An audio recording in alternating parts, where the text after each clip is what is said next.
SPY is modestly higher before Wednesday's opening, but the move remains small against a packed macro and technology calendar. The latest available quote puts the SPDR S&P 500 ETF at $765.91, up $2.38, or 0.31% from its prior close. Bitcoin trades at $78,408, down $725, or 0.92% on the day. SPDR Gold shares, the exchange-traded proxy used here for gold rather than spot bullion, stands at $428.07, up $1.36, or 0.32%. Those figures follow a Monday decline that left SPY at $763.47. Technology shares led that session lower as investors reduced exposure ahead of NVIDIA's quarterly results. The rate backdrop improved modestly.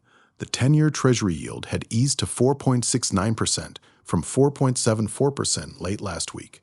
That retreat helped limit the selling, but it did not settle the broader concern that persistent inflation, large federal borrowing needs, and strong economic activity could keep long-term yields elevated.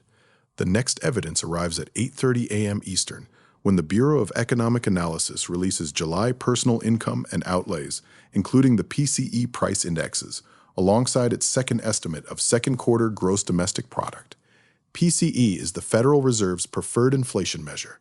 A benign report could extend the recent yield pullback and give SPY room to recover from last week's bond market pressure.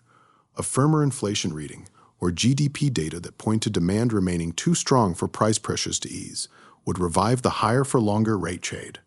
The advanced GDP estimate showed the economy growing at a 1.5% annual rate in the second quarter, following 2.1% growth in the first quarter. It also showed the PCE price index rising at a 5.1% annual rate, and the core PCE price index rising at a 3.4% rate during the quarter. The second estimate will revise the growth picture and update corporate profit data, but the monthly July PCE figures are the more immediate test for Treasury yields and Fed expectations. NVIDIA reports after the closing bell. Its results and guidance will test whether the AI-led technology trade can resume leadership after Monday's pullback.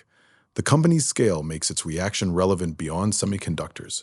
Weak guidance or a cautious spending outlook could pressure the Nasdaq and SPY, even if the morning's inflation data are favorable. Gold's gain and Bitcoin's decline show a cautious cross-asset tone before the data.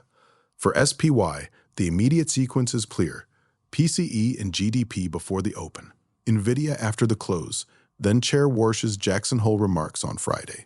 The market has received some relief from lower yields, but it still needs confirmation that inflation is cooling without a sharper loss of growth.